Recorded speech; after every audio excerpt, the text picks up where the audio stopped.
Olá pessoal, sejam todos bem-vindos ao canal Doutor da Lei, que é o canal de legislação específica para concursos públicos. Eu sou o professor Silas Ventura, sou advogado e leciono neste canal sobre legislação específica para concursos. E neste momento, nós iremos dar início à nossa primeira aula sobre o regimento interno do TRT da 7ª Região ou TRT Ceará. Mas antes de começar a nossa aula, eu queria pedir a você que ainda não é inscrito no nosso canal, que possa estar se inscrevendo, ativando o sininho da notificação, deixando seu like, seu comentário e compartilhando com amigo. Então vamos lá, iniciar aqui com a leitura do artigo 1º do TRT7, que trata aqui sobre os órgãos da Justiça do Trabalho da 7ª Região. Lembrando que não se confunde, né, a justiça, os órgãos da Justiça do Trabalho com os órgãos do Tribunal de Justiça da 7ª Região. Preste muita atenção porque é natural, né, que o candidato ele confunda, né, os órgãos do Tribunal de Justiça do TRT7 com os órgãos da Justiça do Trabalho. No entanto, o artigo 1º ele nos mostra aqui que a Justiça do Trabalho da 7ª Região é composta pelo Tribunal Regional do Trabalho e pelos juízes do trabalho, tá certo?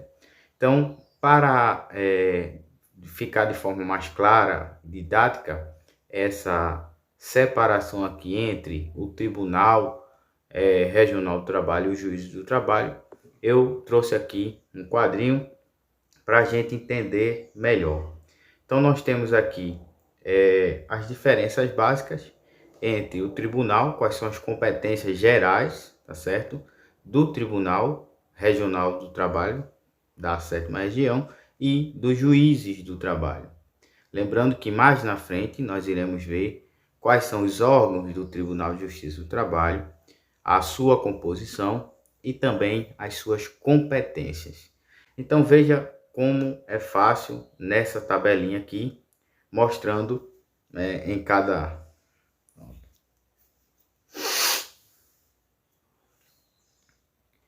Então veja como é fácil aqui, mostrando nessa tabelinha, na primeira coluna, as características do Tribunal Regional do Trabalho e na segunda, as características dos juízes do trabalho. Lembrando que mais na frente nós iremos ver de forma mais detalhada. Então, as informações que estão aqui são informações mais gerais, mas nós iremos ver mais na frente a questão da composição, né, do tribunal, a questão das varas do trabalho. Também iremos ver as competências, né, dos tribunais, do tribunal no caso, e também as competências dos juízes do trabalho de forma individual, certo? Então, mais na frente a gente vai ver de forma mais detalhada cada um desses órgãos. Então, em primeiro lugar, nós vemos aqui o nível, né, de cada um dessas colunas que temos aí, tanto do tribunal quanto dos juízes. O tribunal é em segunda instância, né? Geralmente uma sede recursal, e o juízo do trabalho em primeira instância. Então, é onde se dá início ao processo. A composição no tribunal o tribunal será composto por desembargadores e o juízo do trabalho, como nós vemos aí, por juízes titulares e juízes substitutos, tá certo?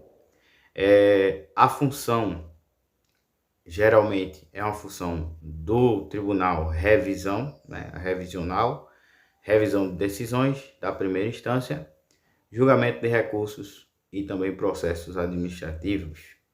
Já o juízo de trabalho, julgamento de ações trabalhistas em primeira instância.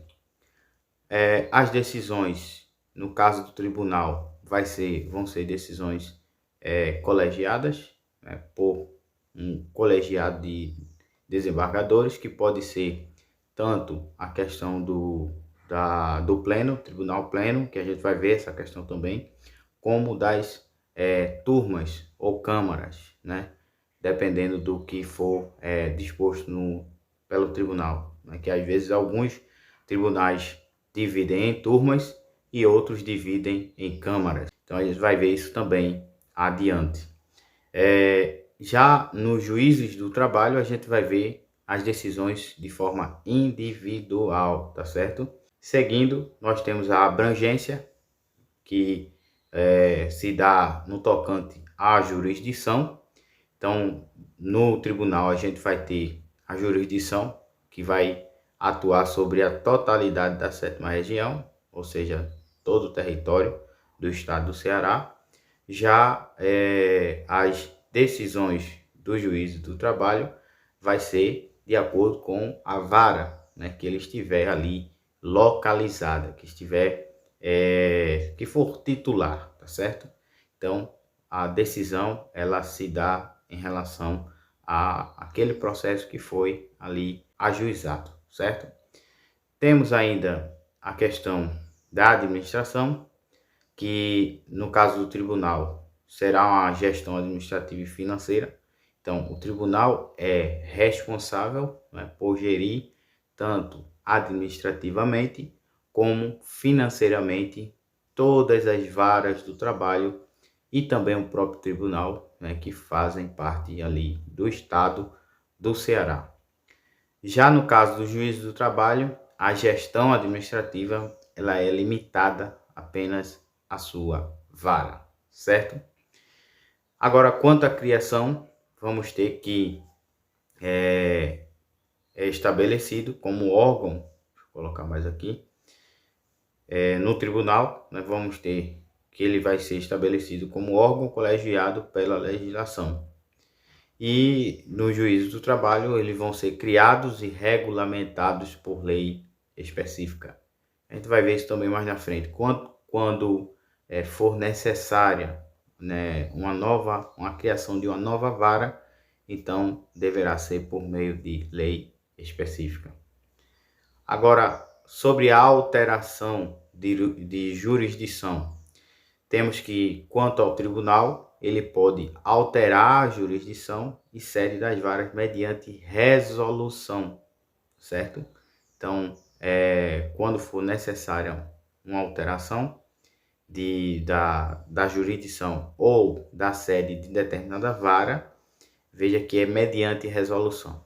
Isso é importante observar e é trazido pelo regimento interno, porque se eu quero alterar,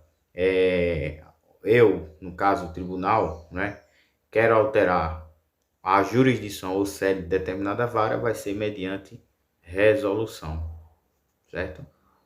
Resolução. Agora há pouco nós vimos que se eu quero criar uma vara, vai ser por lei específica, certo? Então, tem essa diferençazinha que é importante observar. Já ainda falando sobre alterações de jurisdição, as varas, elas não podem, né?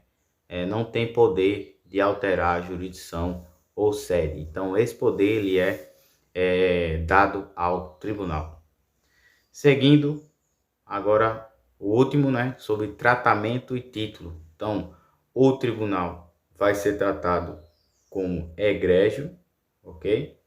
E os membros chamados por excelência, ok?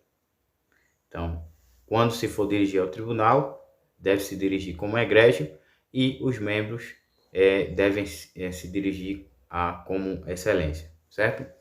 Agora, nos juízes, também vamos ter o tratamento de excelência, certo? Então, essas são as diferenças básicas entre esses dois órgãos da Justiça do Trabalho da 7ª Região. Então, essa tabelinha aqui, ela ajuda a gente entender melhor as funções principais desses dois órgãos, tá certo? Seguindo agora, nós vamos para o artigo 2º, que fala sobre a sede e a abrangência. Então, sabemos que a sede, né, como diz aí, é em Fortaleza, que é a capital do Ceará, e a abrangência ou a jurisdição, né, o campo de atuação do tribunal vai ser em todo o estado do Ceará, certo? Nós acabamos de falar sobre o artigo 3º, a questão das varas do trabalho e sobre as criações e mudança de sede e jurisdição. Então nós vimos agora há pouco que no tocante às varas, quando elas forem criadas, quando houver a necessidade de criação de varas, elas deverão ser criadas por lei, certo? Por lei. Agora, eu quero mudar ou alterar a sede ou jurisdição, então vai ser por meio de resolução, conforme está aqui embaixo, ok? Então, as varas possuem subordinação financeira e administrativa do tribunal. O que quer dizer isso? Quer dizer que o tribunal é quem vai organizar a vara e quem vai manter também os gastos, né, as despesas da vara, tá certo?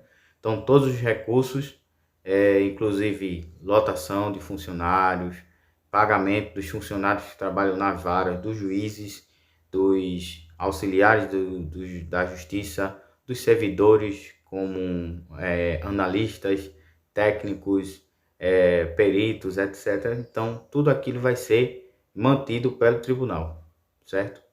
Vai ser destinado à vara X, mas quem vai destinar esse recurso vai ser o tribunal. Da mesma forma, a organização dessa vara vai ser feita por meio do tribunal, ok? Então, a sede e a jurisdição da vara vai ser estabelecida por lei, né? Ficou faltando aqui eu falar. Então, essas são as características da vara, das varas do trabalho que são trazidas pelo artigo 3º. Então, temos aqui ainda transferência de sede entre municípios conforme necessidade, né? Caso haja necessidade, então pode haver a transferência de sede entre os municípios, tá certo? Seguindo agora, nós vamos para o título 2 do Regimento Interno, que trata do tribunal. Então, a gente viu agora a Justiça do Trabalho, né, de forma bem objetiva, e vamos ver agora sobre o tribunal, que é um dos órgãos da Justiça do Trabalho, certo? Então, qual é a composição do tribunal? Essas informações, gente, são importantíssimas. Então, é bom que você grave bem informações em relação à composição, em relação a tempo de mandato, certo? Tudo que for relacionado a exceções, certo? Então, nesse caso aqui, nós vamos ter que a composição do tribunal vai ser por meio de 14 desembargadores do trabalho. Então, aqui é importante frisar que são desembargadores, né, e não juízes, certo? Em regra, são desembargadores e não juízes. A gente vai ver que pode ser colocado, né, juízes ou convocado juízes, dependendo da necessidade, mas eles têm essa característica, essa denominação, né, de desembargador. Lembrando que desembargador, ele não é alcançado esse cargo, né, essa posição, por meio de concurso público, mas sim por meio de indicação, tá certo? E aí tem todo um processo, colocado feita uma lista, né?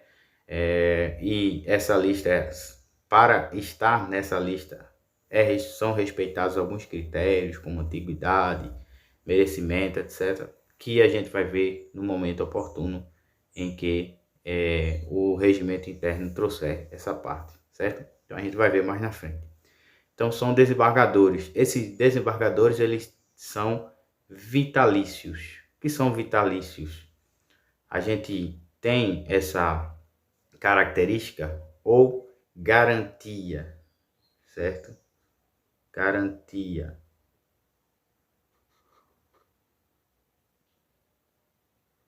A qualquer tipo de juiz né? Porque antes deles serem desembargadores, eles também são juízes. Na verdade, eles são magistrados, então eles estão ali com a sua função principal, que é julgar.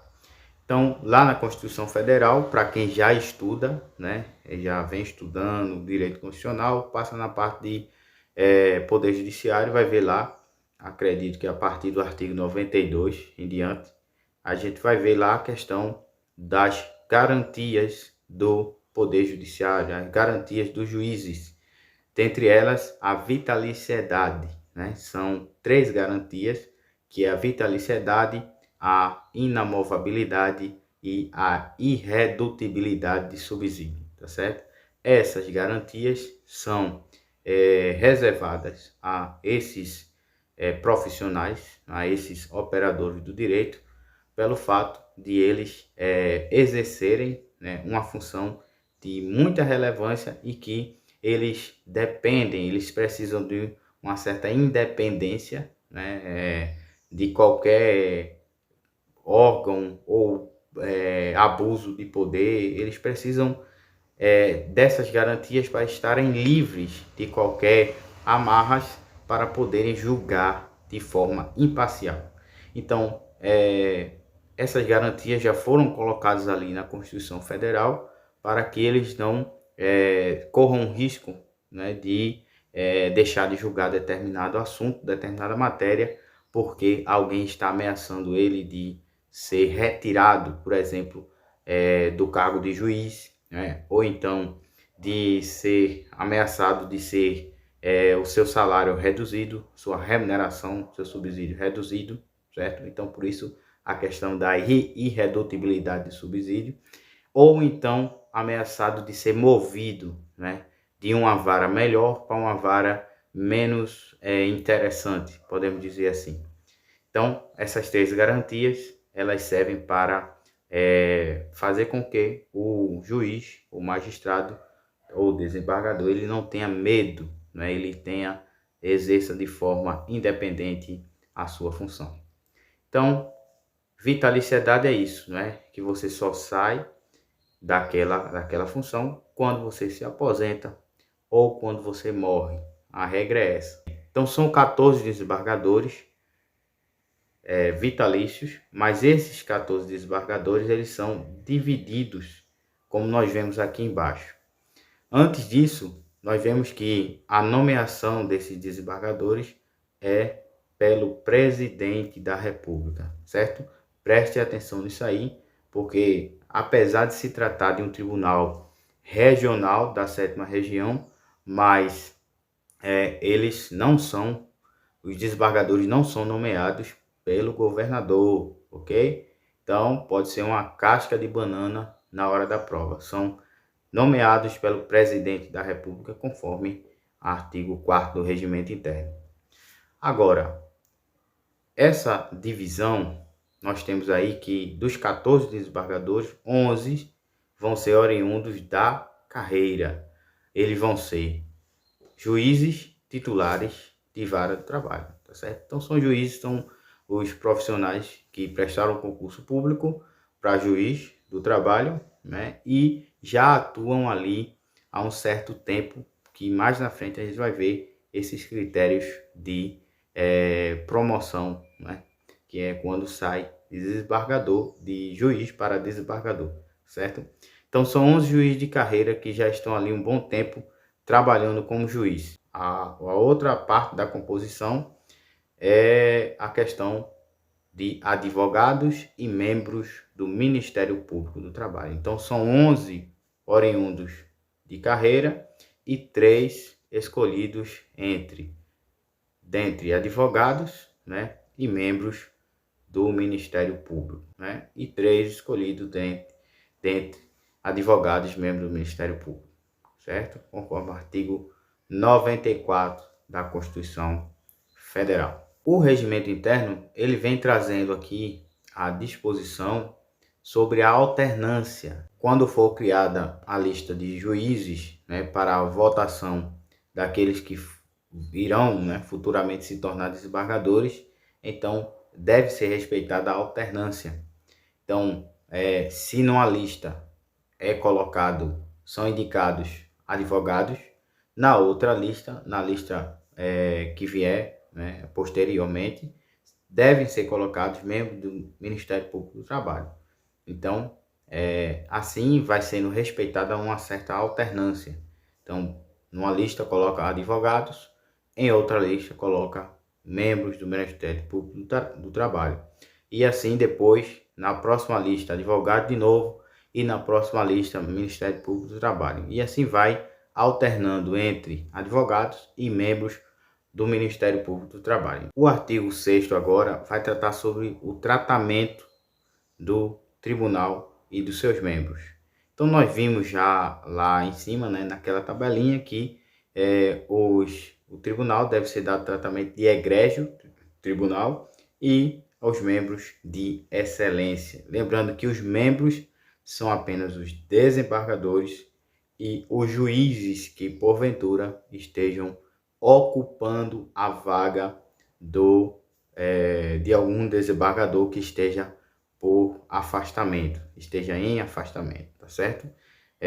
Os assessores e juízes também e outras pessoas que trabalham ali, servidores como analista e técnicos, eles não são considerados como membros do tribunal, embora façam parte, né, da Justiça do Trabalho, mas eles não são chamados de membros. Os membros são aqueles que são os desembargadores, certo? Agora, seguindo, nós vamos ter aqui a composição dos órgãos, a estrutura dos órgãos do tribunal. Então, eu coloquei aqui nesse esquema, eu vou diminuir para vocês entenderem melhor. Então, quais são as estruturas do tribunal? Então, temos aqui o artigo 5º, né, do Regimento Interno. Tribunal Pleno, depois as sessões especializadas, aí temos as turmas, né, que eu lembro que falei para vocês, que tem tanto a questão do pleno, as decisões são dadas tanto por meio do pleno, quanto por meio das turmas. Então, tanto pelo pleno, quanto pelas turmas, são ainda consideradas decisões colegiadas, porque mesmo nas turmas, as decisões elas não são monocráticas, mas são colegiadas.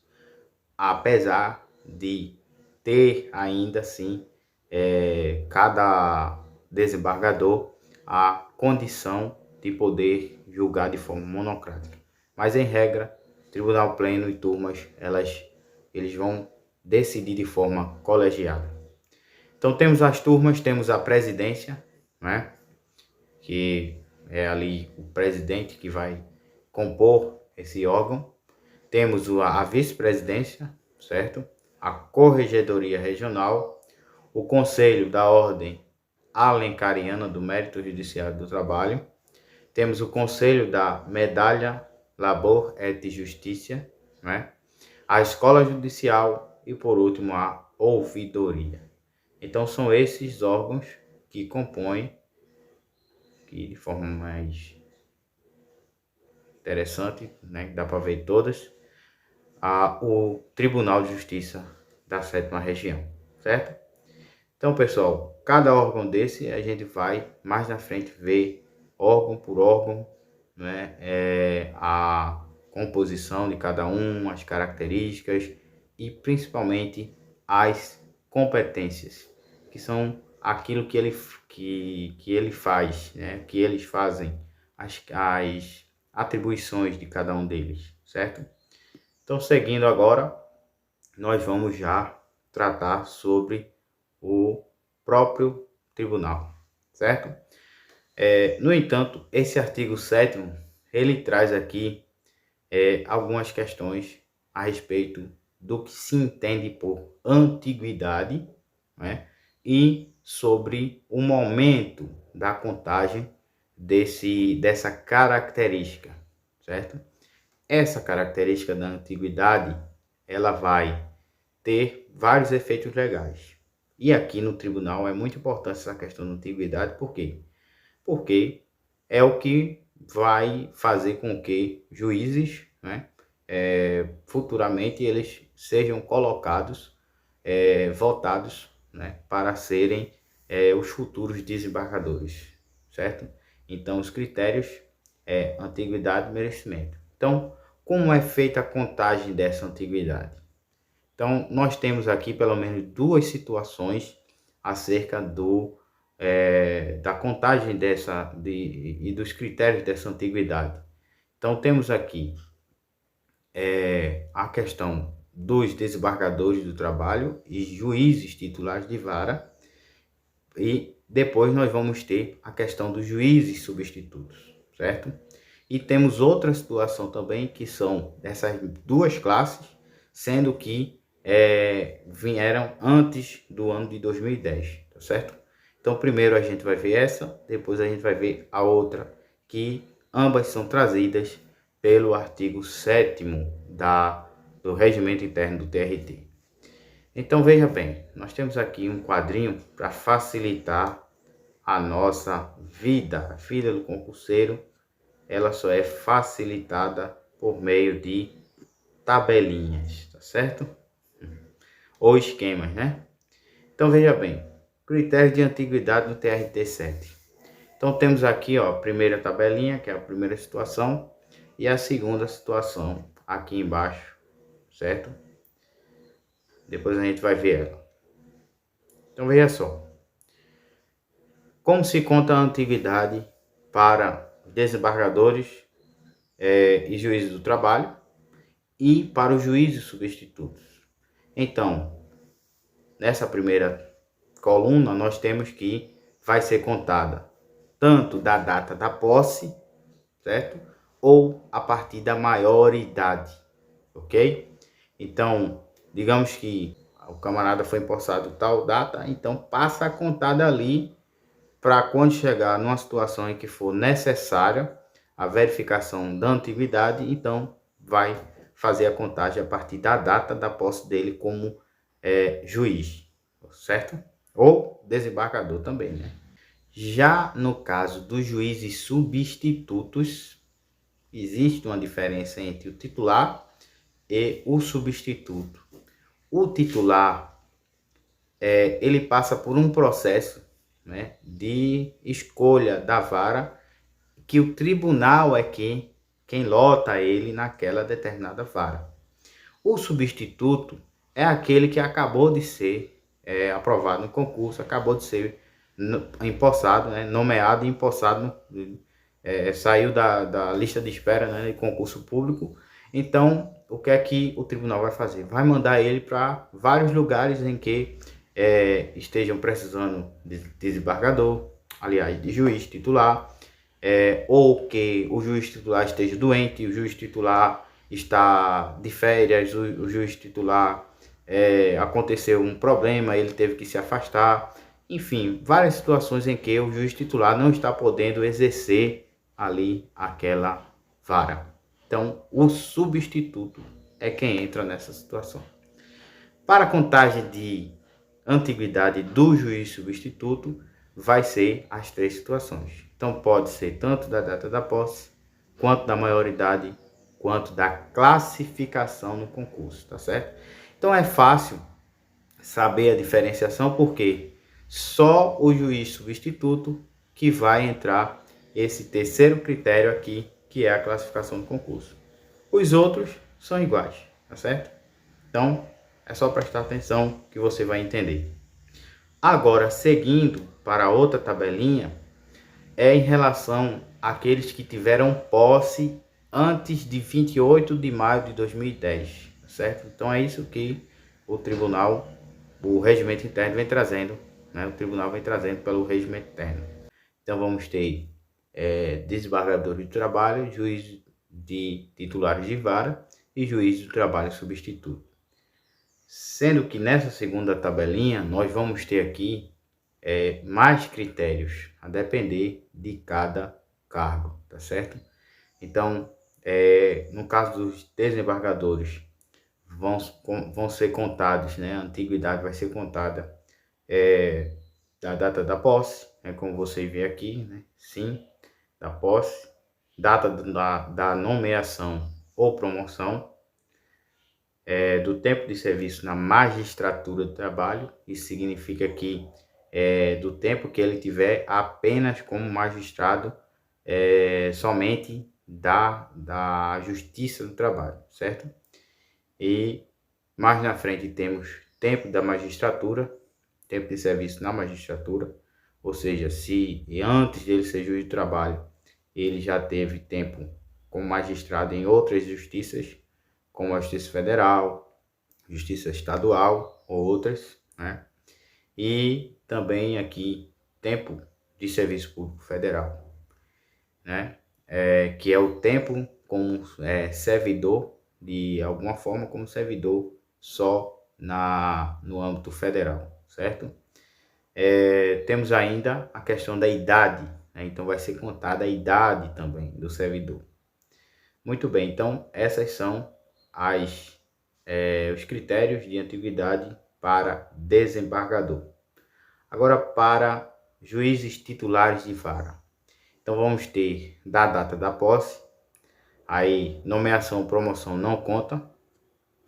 Aí segue aqui tempo de serviço na magistratura do trabalho, caso ele já atue ali, né, naquela área como juiz de trabalho.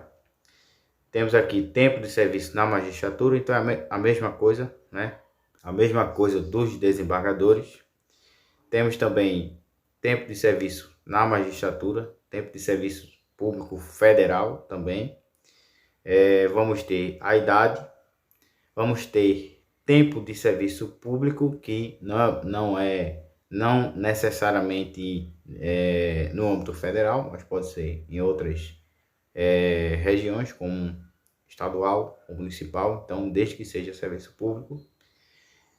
E temos também aqui antiguidade, que não conta, classificação no concurso não conta e antiguidade na magistratura não conta, certo? Então vai até tempo de serviço público. Agora temos aqui os juízes de trabalho substitutos. Então conta também da data da posse. No caso de promoção ou nomeação não conta. Tempo de serviço na magistratura do trabalho não conta. Tempo de serviço na magistratura também não conta. E vai contar a partir daqui, né? Tempo de serviço público federal, idade, né? Tempo de serviço público, antiguidade na magistratura trabalhista, se ele já existiu, já possuía uma antiguidade, né? Classificação no concurso público para ingresso na magistratura do trabalho. Então isso aqui só dá mais para juízes titulares, aliás, juízes substitutos, porque eles são aqueles que foram aprovados, né, recentemente. E antiguidade na magistratura, tá certo? Então essa tabela serve para vocês aí tentar decorar a diferença de cada um desses critérios. E vamos para as questões agora, tentar fazer pelo menos 5 questões para ver se a gente conseguiu gravar esses assuntos. Muito bem, vamos começar com essa questão aqui, que é sobre qual critério de antiguidade é utilizado para juízes substitutos no Tribunal Regional do Trabalho da 7ª Região. Letra A, data da nomeação, tempo de serviço público na magistratura, tempo de serviço público federal, idade. Letra B, data da posse, classificação no concurso, maioridade. Letra C, data da posse, maioridade e tempo de serviço na magistratura. Letra D, classificação no concurso, tempo de serviço na magistratura e idade. E letra E, data da posse, tempo de serviço na magistratura e idade. E aí? Então a resposta seria a letra B, que será a data da posse, classificação no concurso, tá certo? E maior idade, ok? Então cuidado para não confundir, né, essa disposição com a daqueles que foram empossados antes de maio de 2010, tá certo? Então nesse caso aqui é a regra para quem foi empossado depois, né, de 2010. Ok? Então seria a letra B, conforme temos aqui no gabarito. Vamos ficar por aqui. Eu aguardo você na próxima aula, aula número 2. Até lá.